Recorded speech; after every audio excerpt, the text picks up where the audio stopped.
9 महीने का जो सफर रहा होगा ना प्रेगनेंसी का, वो आप सबने खूब एंजॉय किया होगा। जो भी महिलाएं प्रेग्नेंट है, जो जिन्होंने कंसीव कर लिया है, तो जो एक्साइटमेंट होती है, बच्चे की मूवमेंट्स होती है, फ्लिकरिंग्स होती है, हर रोज कुछ ना कुछ चेंजेस होते हैं, वो सब कुछ तो आपने अच्छे से एंजॉय किया ही होगा। हर मूवमेंट को आपने अच्छे से एंजॉय किया होगा, करना भी चाहिए।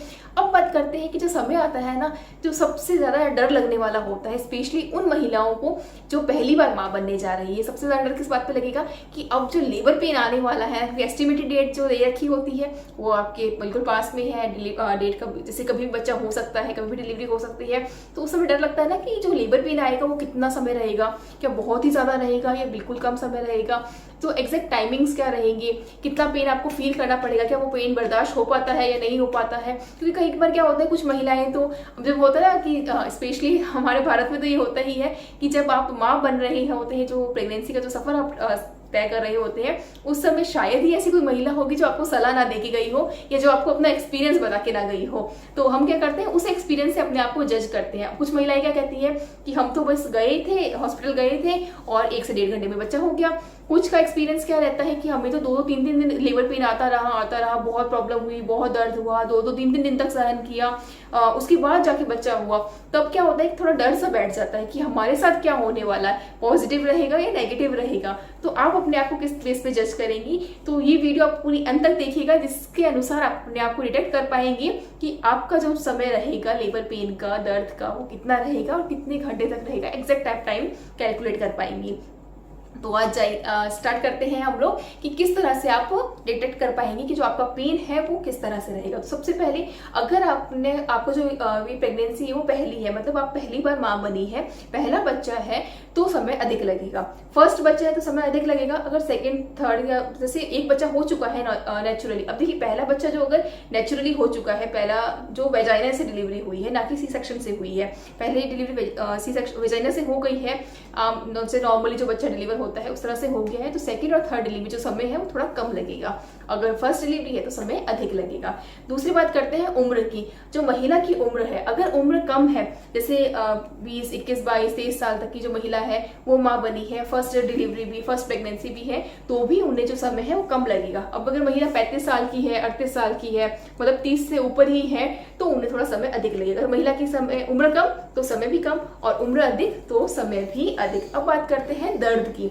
ठीक है, ये सारे पॉइंट्स ना आप अपने आप पे चेक कर सकते हैं उस समय कि आप किस सिचुएशन में हैं। ठीक है, तो जो दर्द है, अब जो दर्द है वो आम भाषा में कहा जाता है, जो हमारे आसपास जो हमसे बड़ी होती हैं महिलाएं समय पेन के समय में या प्रेगनेंसी के समय जो हमारा ध्यान रख रही होती है, वो कहती हैं कि तो हल्के धुएं उठ रहे हैं या ठंडा दर्द आ रहा है, अभी तो ज्यादा पेन नहीं है, मतलब जो कॉन्ट्रैक्शंस है वो बहुत ज्यादा नहीं है। अगर कॉन्ट्रैक्शन का जो समय है ना वो बहुत ही ज्यादा है, मतलब पेन बहुत ज्यादा आ रहे हैं, जिसे कहते हैं कि बहुत जल्दी दर्द हो रहा है, तो जो आपका डिलीवरी का समय है ना वो कम लगने वाला है। अब जिसे कहते हैं कि ठंडे धुएं हैं, या जिसका कॉन्ट्रैक्शंस कम है, जिसका पेन कम आ रहा है, धीरे धीरे आ रहा है, हल्का कमर में दर्द हुआ फिर रुक गया, हल्का पेट में दर्द हुआ, पेल्विक पेन हुआ, लोअर एब्डोमिनल पे पेन हुआ, बट फिर थोड़ी देर बाद वापस रुक गया, दर्द आया रुका, दर्द आया रुका, तो इसे ठंडा दर्द कहते हैं, कुछ ठंडा धुआं कहते हैं, कुछ कहते हैं कि लोअर कॉन्ट्रैक्शन था, मतलब अभी प्रॉपर एक्टिव कॉन्ट्रैक्शन नहीं हुआ है, प्रॉपर दर्द नहीं आया है। उसमें क्या होता है कि जो बच्चेदानी का मुंह है वो भी प्रॉपर नहीं खुला हुआ होता है, तो ऐसी सिचुएशन में समय जो है वो अधिक लगेगा, तो वो आप अपने आप को डिटेक्ट कर सकती हैं। इसके बाद में बात करते हैं पोजीशन की, कि बच्चे की पोजीशन क्या है, बच्चा अभी भी ऊपरी तरफ है या पेल्विक पार्ट में आ चुका है, या फिर बच्चे का जो सर है वो ऊपर की तरफ है या नीचे की तरफ है। कई बार होता है कि बच्चा ऊपर की तरफ ही रहता है और बच्चेदानी का मुंह भी नहीं खुला हुआ होता है, तो ऐसे सिचुएशन में भी समय अधिक लगता है। या फिर बच्चे का वेट बहुत एक्सेस आता है, लगभग जैसे 3.5, 4, 5, 4.5 किलो तक के भी बच्चे होते हैं, वो भी नॉर्मल डिलीवरी से होते हैं, ऐसे कोई दिक्कत वाली बात नहीं, बट उसमें क्या होता है थोड़ा समय अधिक लगता है। अगर बच्चे का पैर नीचे है, बच्चेदानी के मुंह की तरफ उनका पैर है, तो भी समय अधिक लग जाता है। अगर सर, क्योंकि क्या होता है अगर पैर नीचे है ना, तो कई बार होता है कि बच्चे को नीचे आने में भी टाइम लगता है, या फिर कई बार क्या होता है कि बच्चा साइड में की तरफ है, ऊपर भी नहीं है नीचे भी नहीं है, तो उसको पूरा ट्रैवल करके नीचे आने में भी समय लगता है, तो उस वजह से क्या होता है कि थोड़ा डिलीवरी में समय लग जाता है, पेन ज्यादा रहता है। अब हम बात करेंगे कि कैसे आप डिटेक्ट करेंगे। तो सारी जैसे जो हमने आपको सिचुएशंस बताई, अब इसके बेस पे तो आप डिटेक्ट नहीं कर पा रहे होंगे, आप सोच रहे होंगे आपने तो हमें और कंफ्यूज कर दिया, हम टाइम कैसे डिटेक्ट करें अपने लिए। तो देखिए कैसे डिटेक्ट करना है। अगर जो बच्चेदानी का मुंह है वो 4 सेंटीमीटर तक खुल गया है, लगभग आप 4 सेंटीमीटर समझ लीजिए कि इतना पार्ट खुल गया है, और 4 सेंटीमीटर खुलने के बाद में जो पेन है, कॉन्ट्रैक्शंस है, वो बहुत कंटिन्यूसली आता है, दर्द बहुत जल्दी आता है। तो उस सिचुएशन में मैक्सिमम जो टाइम है वो 5 से 6 घंटे लगता है, इससे ज़्यादा नहीं लगता है। कई बार होता है कि 1 से 2 घंटे में आदमी भी डिलीवरी हो जाती है। तो उसको आप एवरेज जो मान सकते हैं वो 1 से 1.5 घंटा पर सेंटीमीटर ओपन होने का, जो बच्चेदानी खुलने का जो समय है वो 1 से 1.5 घंटे का ही लगता है 1 सेंटीमीटर खुलने का। अगर 4 सेंटीमीटर ऑलरेडी खुल चुकी है बच्चेदानी, तो अगर 4 सेंटीमीटर तक भी नहीं खुली है ना, तो ये समझ लीजिए कि जो आपको दर्द है ना, जो हमने आपको उस वीडियो के स्टार्टिंग में बताया था, जो ठंडे धुएं आ रहे हैं, मतलब कम दर्द है, हल्का दर्द है, आप अभी उस सिचुएशन में है, तो उस सिचुएशन से अभी आपको जो एक्टिव कॉन्ट्रैक्शन है, जो प्रॉपर दर्द आने वाला जो समय है, उस तक आने में भी समय लगेगा, तो वो उसमें टाइम ज़्यादा लग जाता है। और अगर किसी महिला की सेकेंड या थर्ड डिलीवरी है, मतलब सेकेंड या थर्ड प्रेगनेंसी है, तो उसको आप जो उसका कैलकुलेशन कर सकते हैं ना, तो ये समझ लीजिए कि 40 से 45 मिनट पर सेंटीमीटर खुलने का, मतलब 4 सेंटीमीटर अगर बच्चेदानी का मुंह खुल गया है तो उसके बाद में 10 सेंटीमीटर तक खोलना पड़ेगा, क्योंकि सर्विक्स इतना ओपन होगा तभी बच्चे का सर बाहर आ पाएगा। तो इतना खोलने के लिए लगभग 40 से 45 मिनट लगते हैं अगर सेकेंड या थर्ड प्रेगनेंसी है पर सेंटीमीटर खोलने के लिए। तो इसके बेसिस पे आप टाइम कैलकुलेट कर सकते हैं।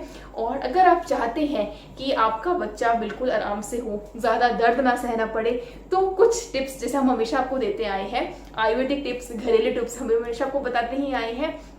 तो ध्यान रखिएगा कि जब भी लेबर पेन आ जाए ना, जैसे प्रॉपर लेबर पेन आ गया है या फिर जैसे पानी छूट गया है, दर्द आने शुरू हो गई है, दर्द में भी ध्यान रखिएगा। कई बार होता है कि 9th मंथ में ना हल्के फुल्के पेन आते हैं, क्रैम्प्स आते हैं, उसके बाद बंद हो जाते हैं। ऐसे में आपको थोड़ा ध्यान रखना है कि जो प्रॉपर लेबर पेन है वो आया है या फॉल्स लेबर पेन है, तो उस चीज़ को आपको डिस्टिंग्विश करना है।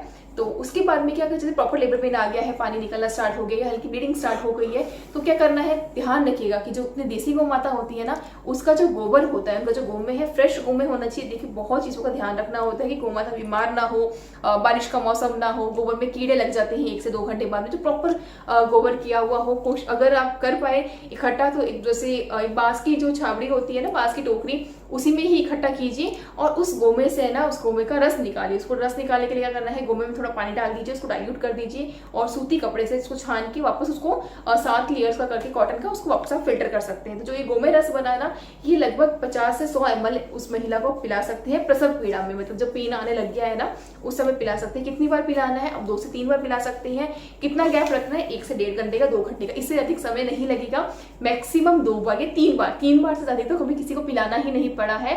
हमारे साथ जो पेशेंट्स जुड़े हुए होते हैं, जो ऑनलाइन जुड़े हुए होते हैं, कई पेशेंट्स तो ऐसे होते हैं जिनकी डिलीवरी घर पे ही हो जाती है, डॉक्टर तक पहुंच ही नहीं पाते, हॉस्पिटल्स पहुंच ही नहीं पाते हैं, तो बिल्कुल नॉर्मल रहता है। फर्स्ट इवन ये तो कई बार हमने एक्सपीरियंस भी किया है, जिन महिलाओं की फर्स्ट डिलीवरी है, जिनका फर्स्ट प्रेगनेंसी है, उनको भी बहुत कम समय लगता है, जितना हम एक्सपेक्टेड करते हैं उससे भी कम समय लगता है अगर वो गोमे रस पी चुके हैं तो। उसका ध्यान रखिए। दूसरा आपको ध्यान रखना है कि थोड़ा घूमते फिरते रहिए। देखिए आलस नहीं करना है, हर वक्त सोते रहे, पड़े रहे बिस्तरों पे। अगर आप ऐसे करोगे ना तो 9 महीने तो आप सोते रह जाओगे, लेकिन जो लेबर पेन होगा ना उसमें आपकी हालत जरूर खराब हो जाएगी। तो ये थोड़ा ध्यान रखना है कि वॉक करते रहिए, छोटा मोटा घूमते रहिए, थोड़ा बहुत हल्के फुल्के काम कर लिए और थोड़ा बहुत योगा अभ्यास जरूर कीजिए। बिल्कुल बैठे नहीं रहना है, अदरवाइज बॉडी बहुत ज्यादा स्टिफ हो जाती है। और इसके अलावा किसी भी तरह का कोई स्वास्थ्य संबंधित प्रश्न हो, आप हमारे संस्थान में संपर्क कर सकते हैं। आशा करती हूँ कि आपको ये वीडियो अच्छा लगा होगा, आपके थोड़े बहुत डाउट्स क्लियर भी हुए होंगे। और इसके अलावा फिर भी कहीं कोई डाउट रह जाता है तो हमें कमेंट सेक्शन में पूछ सकते हैं। अदरवाइज हमारा जो आप स्क्रीन पे हेल्पलाइन नंबर देख पा रही हैं, उस पर व्हाट्सअप कर सकते हैं, उससे आप कॉल कर सकते हैं।